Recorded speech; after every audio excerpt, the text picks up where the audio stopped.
Hello and welcome to Word on the Street. If you've not been here before, then hello. For the first time, you are going to learn everything that you need to know about growing an agency. And wow, do I have a guest for you today. My name is Katie Street. I am your host for this podcast, and I'd like to think of myself as a little bit of an expert in the world of marketing and certainly the world of growing an agency. And today's podcast is going to give you loads of insights into both of those things. My guest today, Konrad Sanders, runs a fantastic agency and is quite well famed himself on Twitter and LinkedIn as the Creative Copywriter.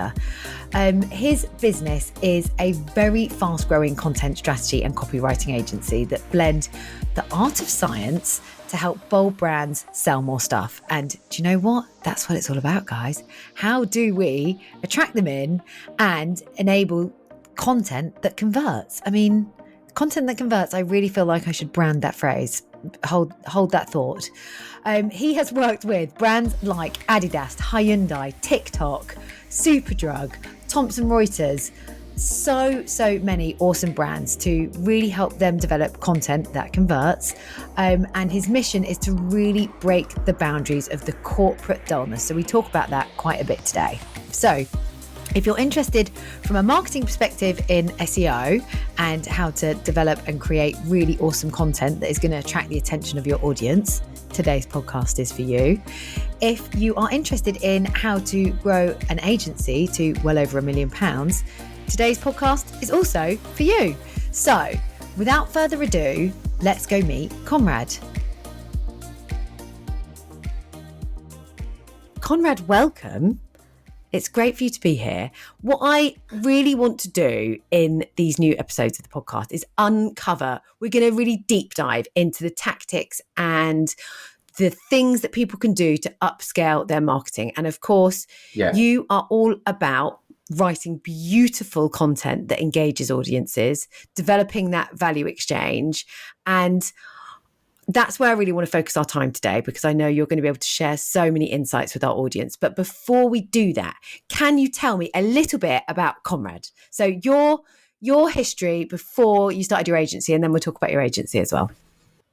Right, that's a big question. I know, lots. Sorry, darling. No, it's fine. You said we're going to try and be succinct. I'll tell you first, that's not my strong point.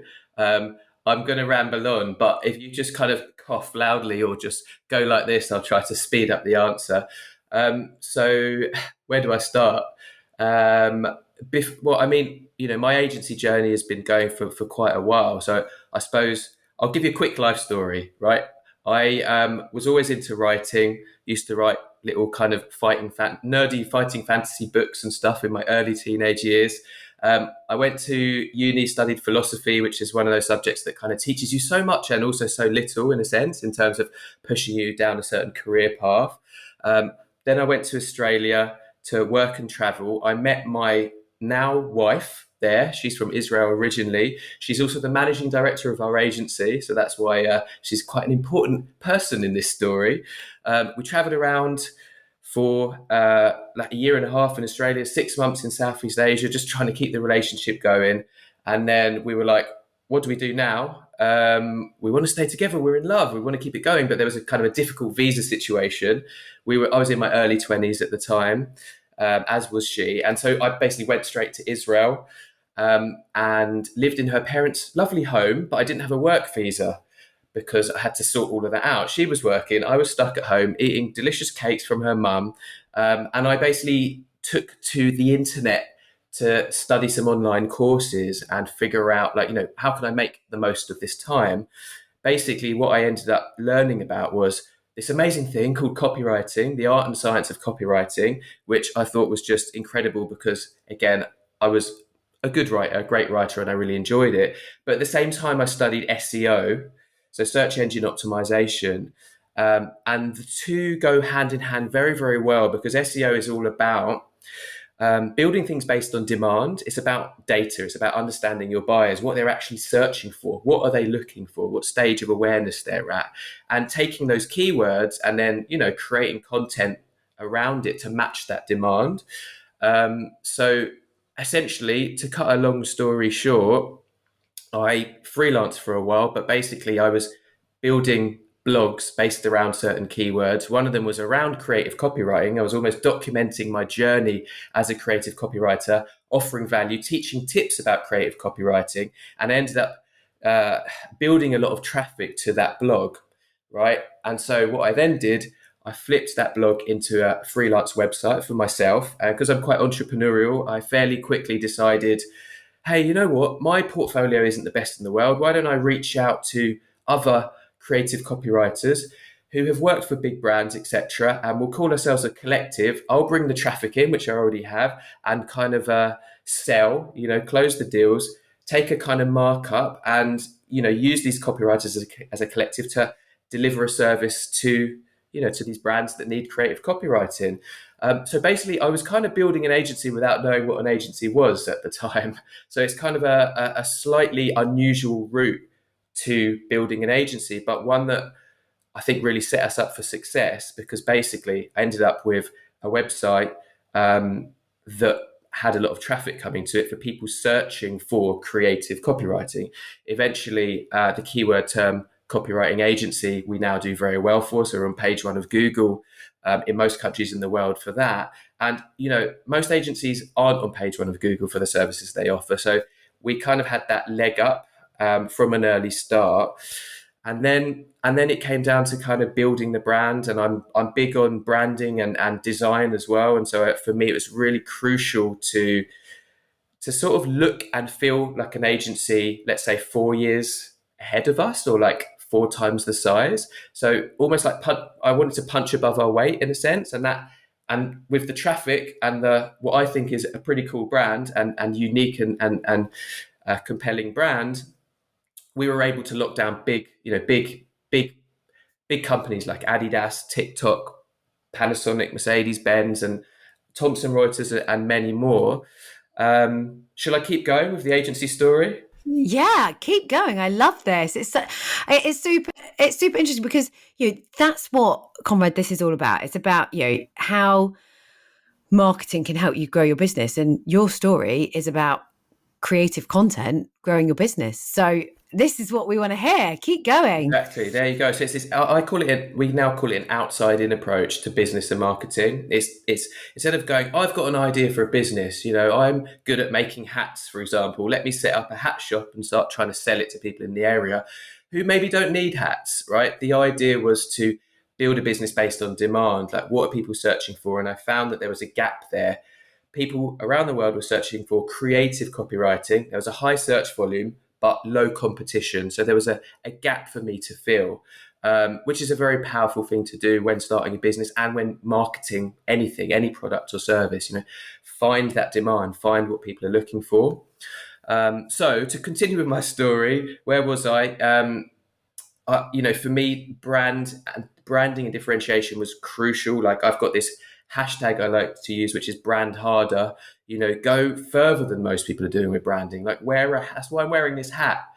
I don't wear this hat in my private time. It's purely for my personal kind of professional brand, and it's just something that makes me stand out. It's unique. It differentiates me. So I kind of brought that obsession with branding to our agency at an early stage, which again I think was another reason why we're doing pretty well. We managed to win those big clients, but at that sort of stage, so around 2016, there was a missing ingredient, and that missing ingredient was process. And basically, back to my wife, who I mentioned earlier, she joined the agency in 2017, and she's got a very different brain to me.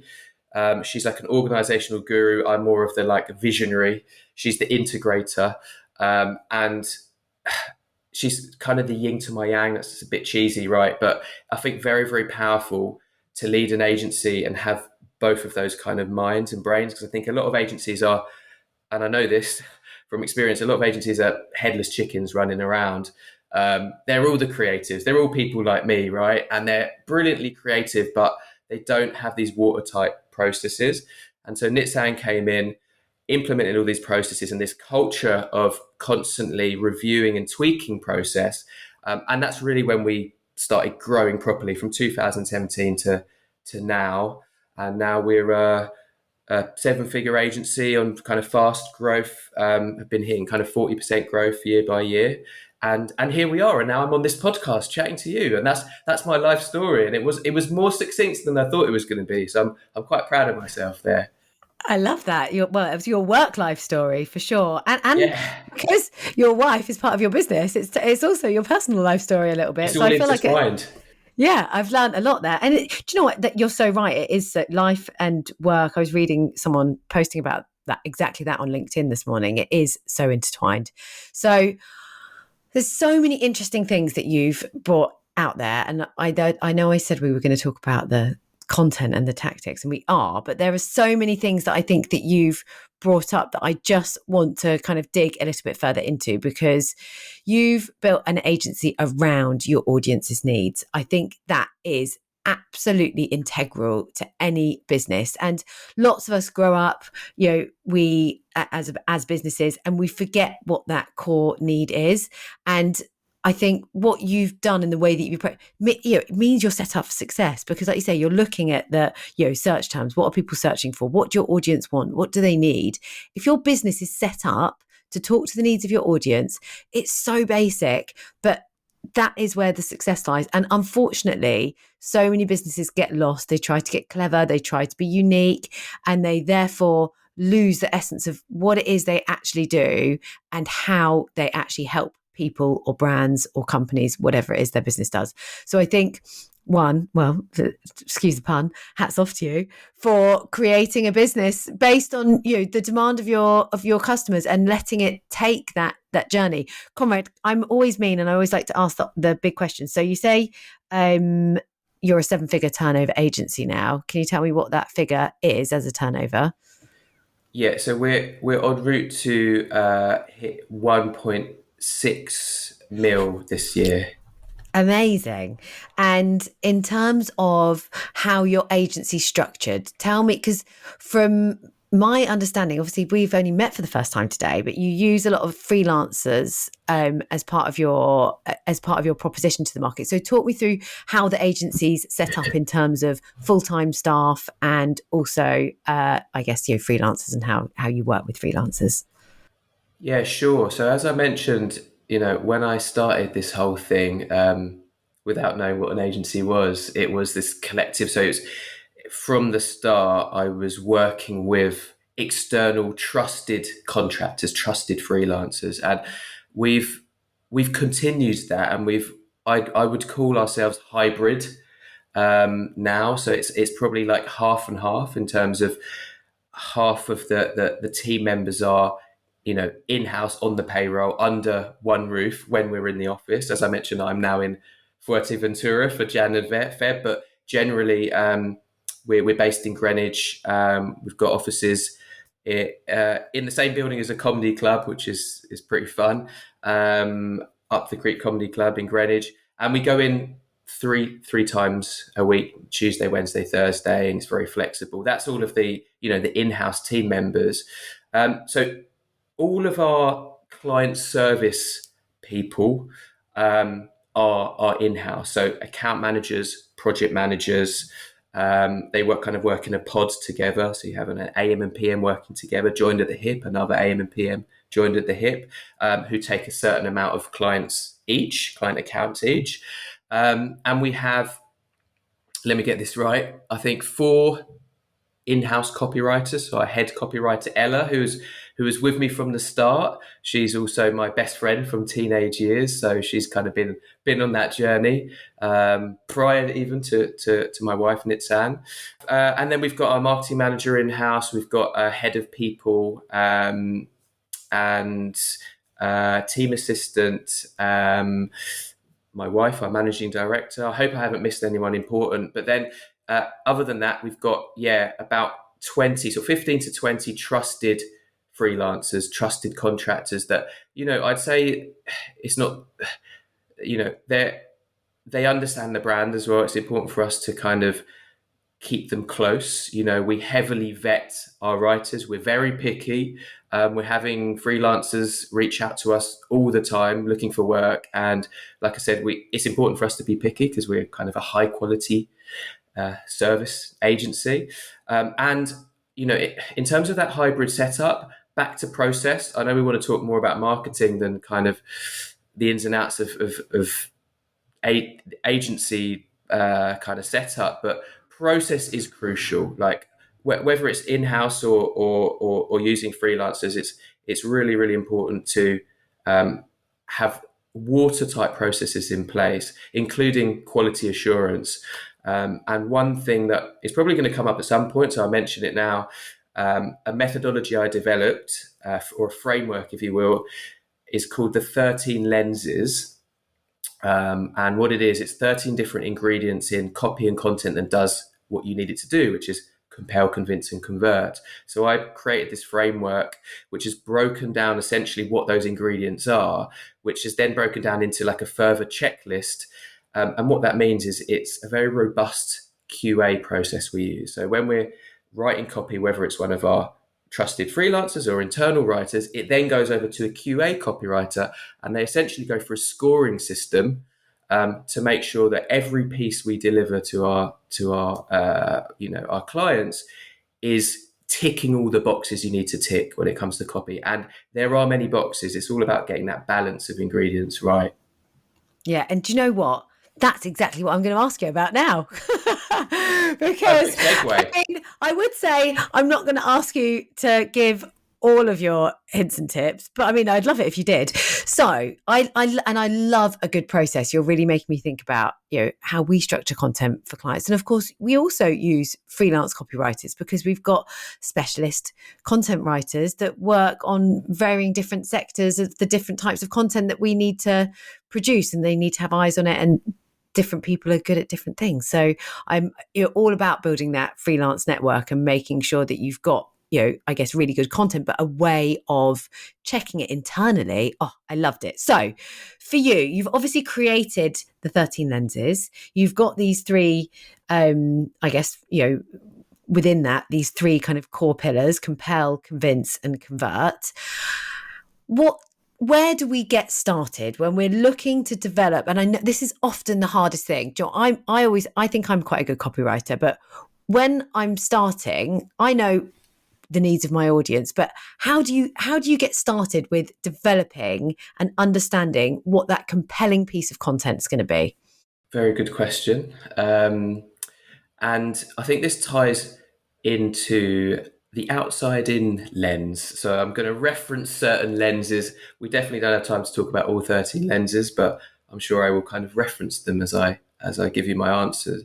Outside-in lens, I kind of talked about it before. It's all about getting inside the mind of your audience, right? And not just going on your gut feel. Like, marketers often go, I know what's going to be good for a campaign. Let's run with that, rather than looking. And I call that inside out thinking rather than outside in thinking. So the place to start, how do we understand what your audience are looking for? And it's through research, right? It's through not just keyword research is one form of research, but what we often do with our clients is, especially in the B2B world, we run buyer interviews. So we jump on calls with their customers, not just their customers, hopefully also prospects that didn't convert, because those people can be even more useful because there's a reason why they didn't convert. And if we can understand that reason, those perceived barriers, we can preempt them, we can knock them down, right? And we can convert more. So we have a buyer interview methodology where we dig into the 5 rings of buyer insight. And essentially, we're talking to those customers and we're trying to understand their triggers and pain points. That's number one, kind of grouped together. Their desires, so their end goal. What is it they're looking for? How do they describe that end goal?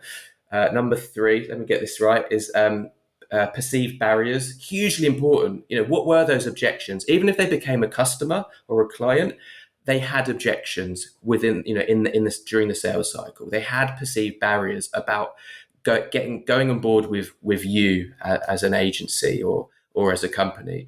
Number 4 is comparison factors. What 3 to 5 consideration, things that they consider when comparing you to competitors. And number 5 is the buyer's journey. So who and what do they trust within that kind of cycle?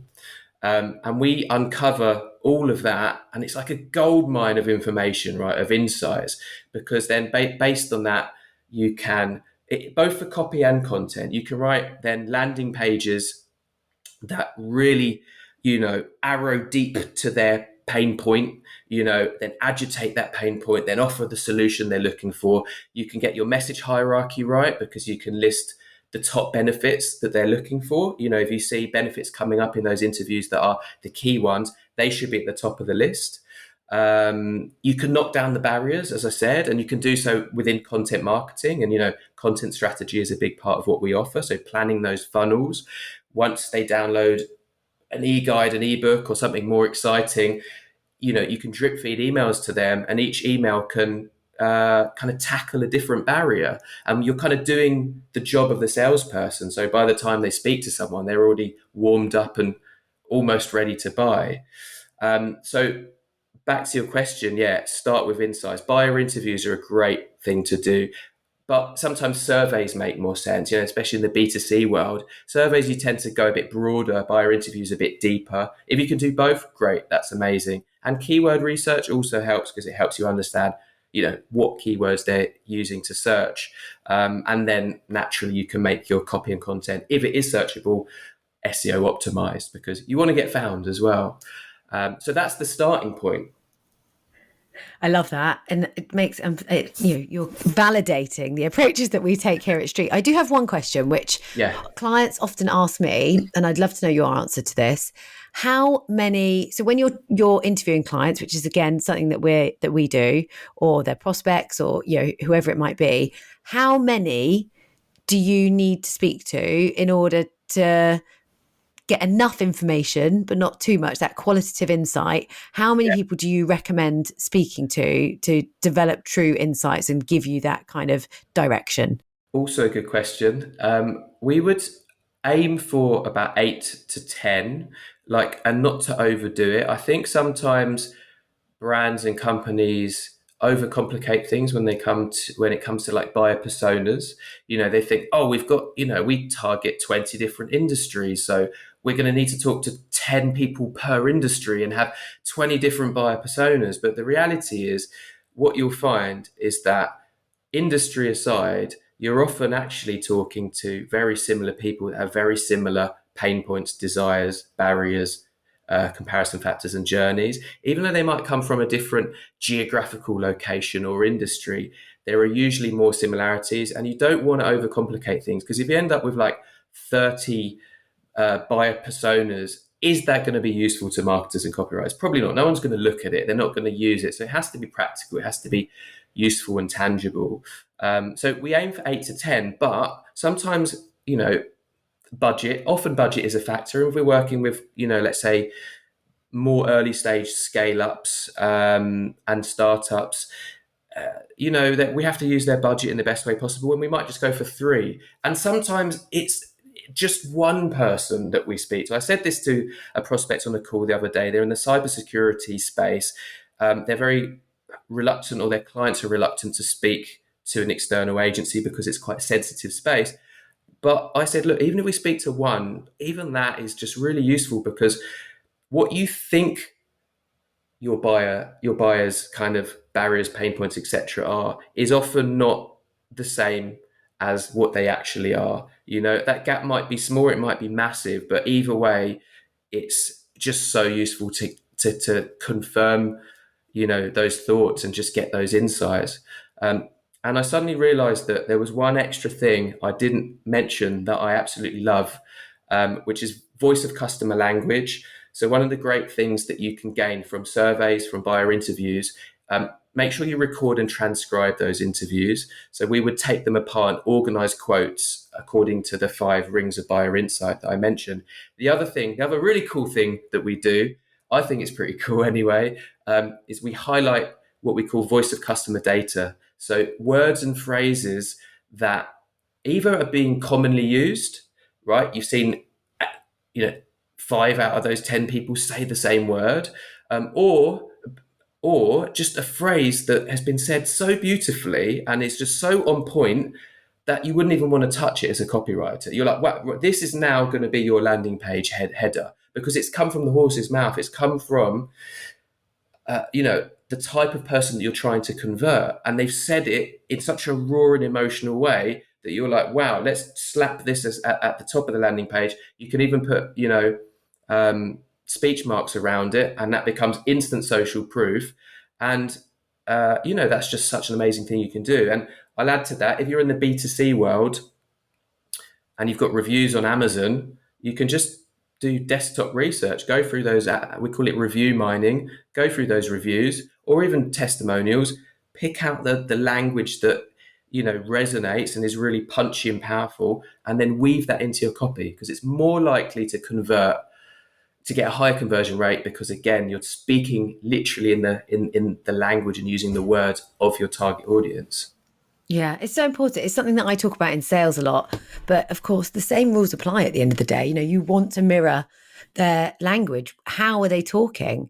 And if you can play that back to them, it makes you feel, we all do it in day-to-day life. It makes you feel like you're better understood because they're playing it back to you in the same way that they're talking about it. So, I say the same when you're reading an RFP or a brief from a client, structure it and play it back in the same way. If you're entering an award, I'm doing that later today, play it back in the way that they've asked for it to be played back, using the same kind of language, because that is going to, engage the people that have written it to you or asked you so much better than if you try and be clever and make up your own new language. So listen to your audience, use their language.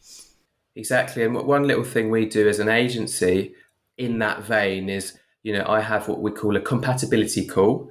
That's our discovery call, but we like to make sure they're the right fit for us and vice versa, which works quite well because it's almost like reverse psychology in a way. It's like, no, you need to prove to me that you're the right fit for us. And then immediately after I do a recap email, and just list out the points of like what's been said. And it seems quite simple, but it's them going, they can read it and go, oh yeah, he's understood me. Like, he's understood what my needs are. And then naturally that makes its way into the proposal. We have special considerations where we touch on all the main points that they raised. And like you said, it's half of it is literally mirroring what they've said so that then they go, yeah, they understand me, they get it. And we want to do that in our copy before they've even, got to having a sales call, essentially. Yeah, same rules apply, guys. Like whether this is a proposal, a piece of content you're writing for a client, a piece of content you're writing for yourselves, use their language, listen and use their language. So, so important. So there's some great tips around how to create compelling content and understanding the needs of their audience. Hey guys, just interrupting very quickly because I wouldn't be doing my job if I didn't tell you about Tampa. If you're enjoying today's podcast, I know you are going to love the Tampa platform. Tampa is full of all the insights, hints, tips, and fantastic content and training and templates and events that you need to enable you to attract and win more new clients yourselves. If you enjoy the podcast, it's this kind of content that you'll be able to see, get more of, save to your profile, work through training programs with some of my fantastic guests actually. So if you haven't checked it out already, please do www.tanba.io. That's www.tanba.io. Go have a look. I hope you love it and I hope to see you at some of our online events very, very soon. I want to move on to convince now, the next step or one of the steps in, or one of the three key pillars. How do we, so we've brought them in, we're talking to them in their language. They believe that we understand their problems. And how do we start to convince in an authentic way through the content that we're developing? As an agency, you mean? Well, I guess regardless, whether you're an agency or you're a brand, how do we convince? How does that play in? Yeah, it's a good question. And I think that if I were to reference one of my 13 lenses, we have one lens called the action lens, and that's that's about conversion. And there's quite a lot that falls into that lens, into that kind of category. Conversion copywriting is an art and science in and of itself. So, let's say you've pulled in prospects through content funnels, value driven content, their thought leadership content, and they think, right, these guys are great, they're following your content, they've subscribed to something, they've downloaded something, and you're in their inbox. At some point, as you said, you want to kind of convince them that you're the right fit for them, right? They're kind of in that further down the funnel, they're in that buying mode stage, and they're probably comparing you to other agencies. And I think that, look, first of all, differentiation is crucial. We talked about branding, right? And me wearing my hat and all of these things, but your unique value proposition is a key part of that. If you're going to convince someone to work with you as an agency or any company, really, you need to have a unique value proposition which aligns with their goals and needs and desires and all the things we found out through that research, right? It should be authentic to what you actually do. You don't just want to say something and then seal the deal and then you don't practice what you preach, right? So there needs to be that kind of level of authenticity, and it needs to be real and true. But an interesting thing that I want to say is that I think, ironically, most agencies don't differentiate. They aren't very good at differentiating. They kind of say, we do SEO and PPC and CRO. There you go. And that's it. And it's often just very vague. And the reality is, and maybe they try to differentiate with values. There was that whole Simon Sinek talk on, focus on the why, right? And that's great, but everyone's caught up with that. Everyone talks about their values these days, so it doesn't really differentiate you. And I think that a lot of agencies and companies are kind of, it's called the curse of knowledge. They're in their own head, right? And they think, oh, if we're people focused and we're results driven and these other things, and that's enough, right, to convince them. But if you think about it and actually look around and do some competitor analysis, every agency is saying that. They're all saying those things. Or, oh yeah, but we're sustainability focused. Yeah, okay, everybody is sustainability focused these days, so you're not differentiating through those things. You have to be really, really specific. So specificity is really important. And I want to come back to Simon Sinek. Okay, your why is important, but I would argue that your how is even more important.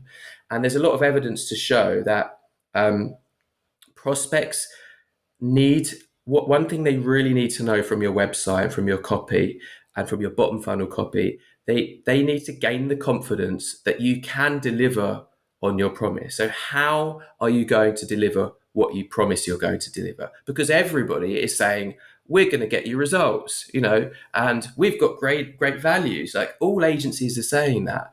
So how can you go one step higher, right? Because at the end of the day, it's a competition. They'll be looking at competitors and gain the confidence that give them the confidence that you actually can deliver on that. And one way to do that, I would say, is by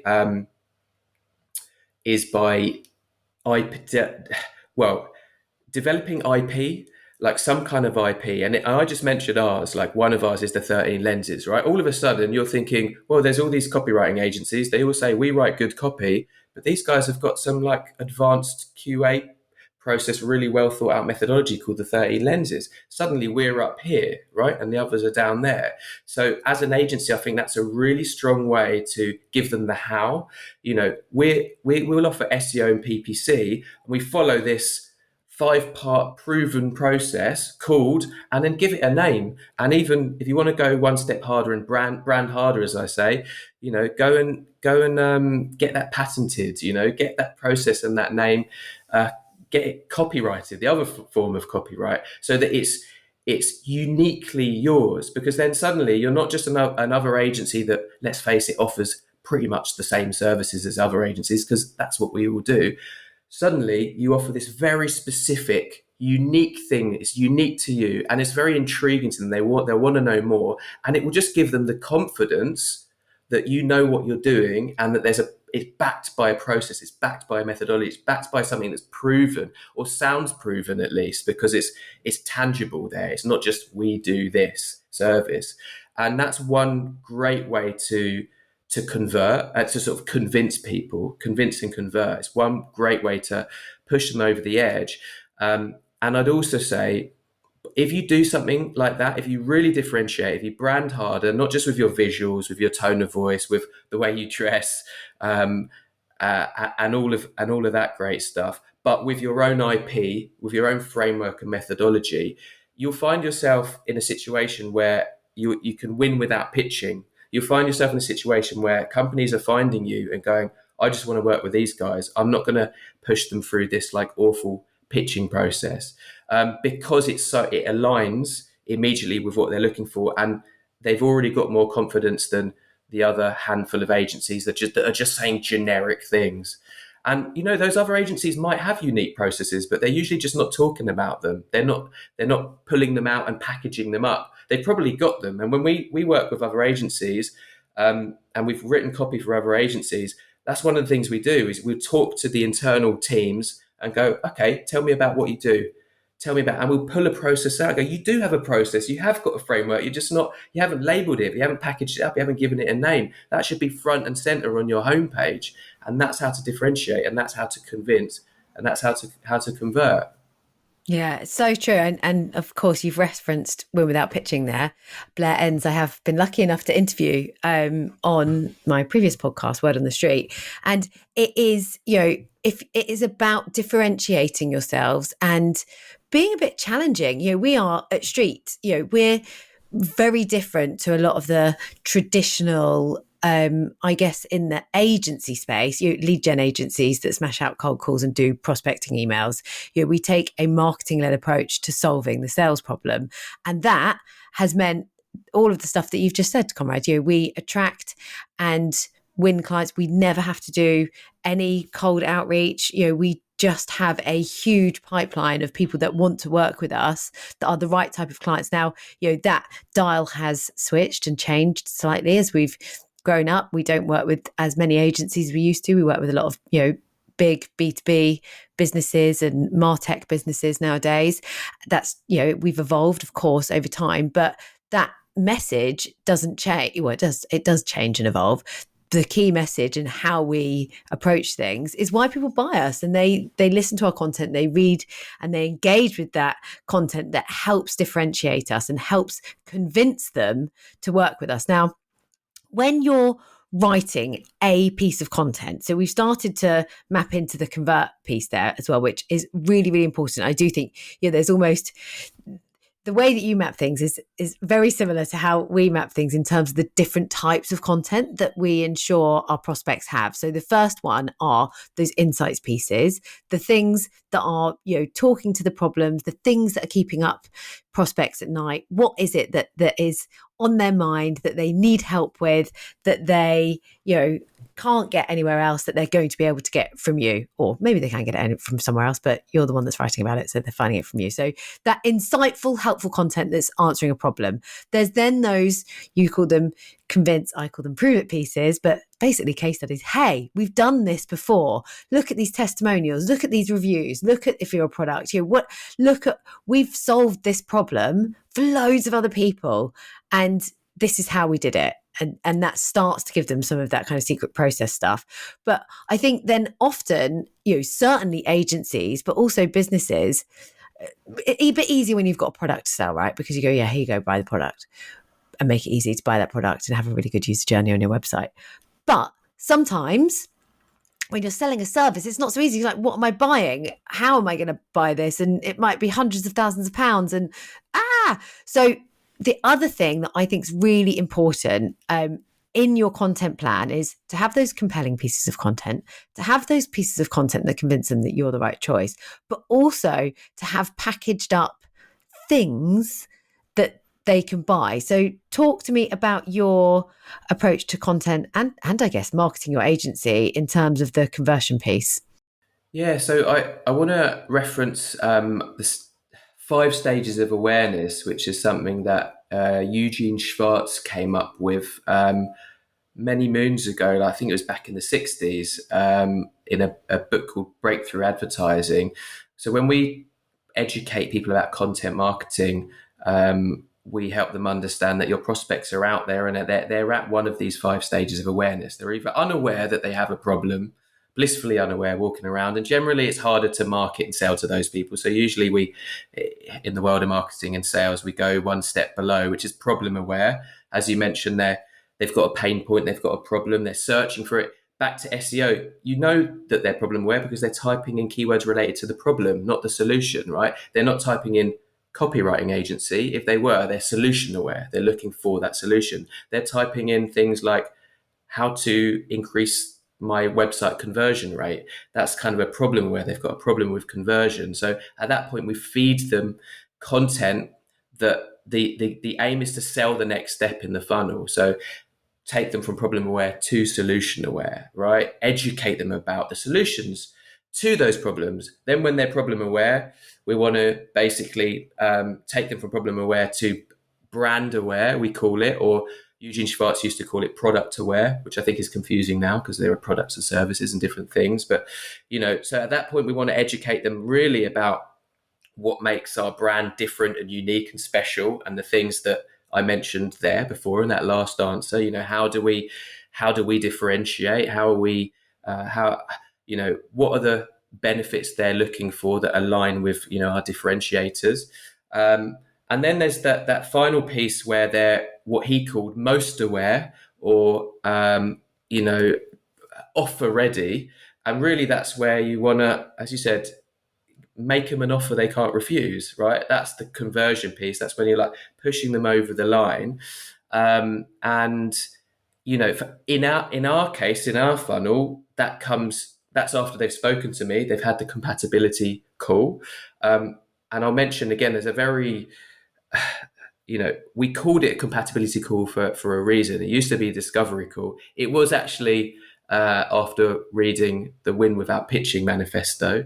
It was after reading that I was like, okay, it's going to be a compatibility call now. We're gonna make sure you're the right fit for us. And then we'd create a proposal, and that proposal needs to align with all of their needs. It needs to, and in our case, in copywriting, if it was a landing page, you can do things like creating a sense of urgency and things like that. That will help to push people over the line. Social proof, as you mentioned, is absolutely necessary. Like, people will only buy and convert if there's evidence that people like them have had a successful service or product, if you're selling a product. And in our case, we create a proposal which just details the whole relationship. It's very thorough. We've got the special considerations in there, which, as we said before, mirrors what they said to us on the CC, the compatibility call. And then we give them the offer, usually phase by phase breakdown. And we do this one thing we often do is kind of a typical sales trick. We give them like 3 different packages, unless it's very, very specific and say we want definitely this, and we just, build a package based on exactly what they want. Will usually have a rough idea of how much they want to spend, but it's usually a bit of a range by that point. And what we'll do is we'll price anchor, right? Price anchoring is a very powerful thing in sales and marketing. So let's say phase 1, we're pitching content strategy. So we've got a number of different workshops we offer. Research-wise, we can do a little bit of research or we can do a ton of research. Naturally, it's a sliding scale. So we can offer we give them a bronze option, a silver one, and a gold one. And the gold one is massive, right? And it's probably something that they would never go for. And it's kind of everything we can include. First of all, it shows them like how thorough we are and all the things we can do. So it's good from that perspective. But secretly, what we're doing is we're price anchoring there. So we're creating a package that is price-wise very high. And, if you read the book Influence, for example, there's a kind of cognitive bias there that, basically, if we see a high number, the next one next to it is going to see a lot more reasonable. So they might go into that relationship going, oh, I want to spend, I don't know, 10K, right? Oh, that's what I had in my head. Like, I'm not going to tell Conrad, but I want to spend 10K. And then I come and show them a package that's like 30K, and then one that's 15K, and then one that's 5K, but the 5K one is like, hasn't got really enough in it. You know, they could go for it, even though that's below our minimum, but they could go for that one, but it doesn't feel like it's kind of weighty or meaty enough for them. That 15K one is now going to seem much more reasonable, and because of the 30K. So that simple bit of psychology there can help you sell. And you're giving them options. And then I've found that people tend to like having options, right? And, you know, again, we don't, as an agency, we don't push those packages and say, you have to choose one of these. It's much more flexible. You know, we can then negotiate and we can pick and choose things. But by doing that, we're using a little bit of sales psychology within the proposal that can help, you know, close the deal, win that deal, and get them to maybe spend a bit more money than they initially thought. And of course, we're kind of selling on value. You know, we talk all about the value they're going to get, the ROI, the fact that, you know, they're not just spending on activities. They're investing in something that's going to bring them, if possible, a return on investment. And strategy is a crucial stage that is often missed. Clients often come to us for copy and content. We want ebooks, blog posts, white papers. And we go, okay, why? What's the purpose? Do you have a plan? Do you have a strategy? Have you done data? Do you understand your customers' pain points? You know, have you built a structure, a content calendar? Have you got content for every step of that buyer's journey? Have you created a customer acquisition map and mapped it all out?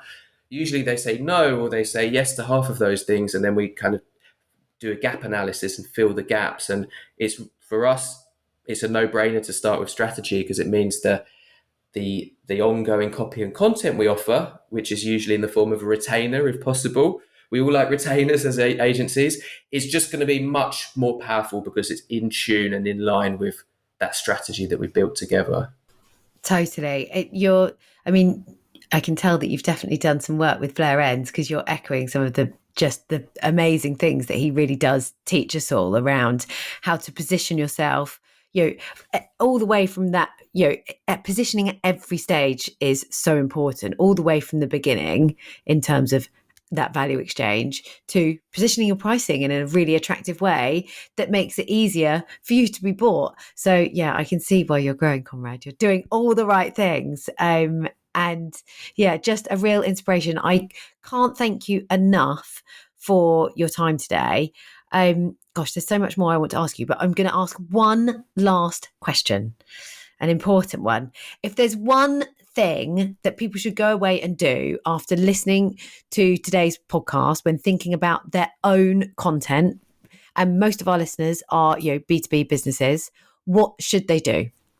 If you gave me one thing, I would say do some buyer interviews, right? That's it, because that will influence and impact everything, right? That will change not just your copy, but it could change your value proposition. It could just change your offering. Even you might change your offer based on that. So talk to as many of your customers as possible. If you want a sort of framework for that, I recommend Buyer Personas by Adele Ravella from the Buyer Persona Institute. So as you can tell, they're big into their buyer personas and gathering buyer insights. That's the one thing. And if you want many other, here's my little plug here. If you want many other copywriting tips, which we don't have time to dig into now, we do have an ebook on the 13 lenses. So we offer that out free. So we have something, and I'm hoping that I can maybe, Katie, give you the link perhaps to share with your audience. Yes, please. We'll pop that, guys, in the show notes of the podcast. So if you go to the show notes, the link so that you can go and download and get all of the 13 steps from Konrad. We'll pop that all there for you. Perfect. There you go. So there's my little next step. I'm selling the next step in the funnel now. So see, look at that, taking them on a journey. And that is what exactly. it's all about. But, if you can think about the need, I bang on about this. I'm sure people get bored, but I so concur with you, Konrad. If there's one thing that you can do, it's speak to your customers. We onboarded a new client this week, and they've come up with, I actually think they've probably landed not in a bad place, but totally by accident, without speaking to their customers, without speaking to anyone. Hopefully it's going to be okay. But the first thing that we do with any client is we validate their value proposition and their go-to-market message is correct for the market. And when you haven't spoken to a single customer to pull out any information, and you've just done it based on, like you say, you become quite internalized when you work it within a business, an agency, whatever it might be, you potentially can go down a route that really isn't interesting or isn't a current problem that your audience is facing. So I absolutely concur. Go and speak to your prospects. Use some of the tips that Konrad took us through. Ask them those 5 different things, and that will help you so much in terms of creating content that's going to resonate with your audience. Exactly. Assumptions kill businesses and marketing strategies all the time. I think it's probably the biggest killer of good marketing. So yeah, validation is crucial. Yeah, what is it they say about assumptions? It makes an arse out of you and me. Do not assume, guys. Do not be an arse. And on that note, Konrad, huge thank you. All the links that Konrad has promised will be in the show notes, guys. And please do connect with us both on LinkedIn. I'll also make sure both of our profiles are in there. So a big thank you, Konrad, for joining me. Mwah. Kisses from the UK. And yeah, I look forward to speaking again very, very soon. Thank you.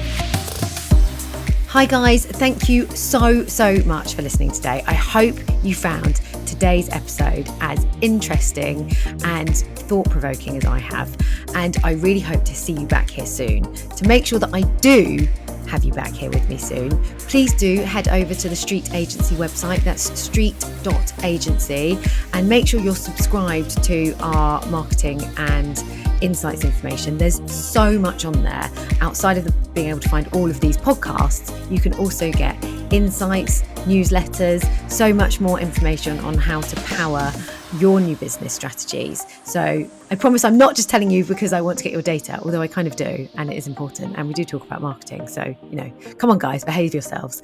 So go and head over to Street Agency, subscribe to our updates. I have got very exciting news coming in January 2023. So if you're listening to this in December 2022, go sign up, because I don't want you to miss out, and things are going to be changing with Word on the Street, and I don't want you to miss out.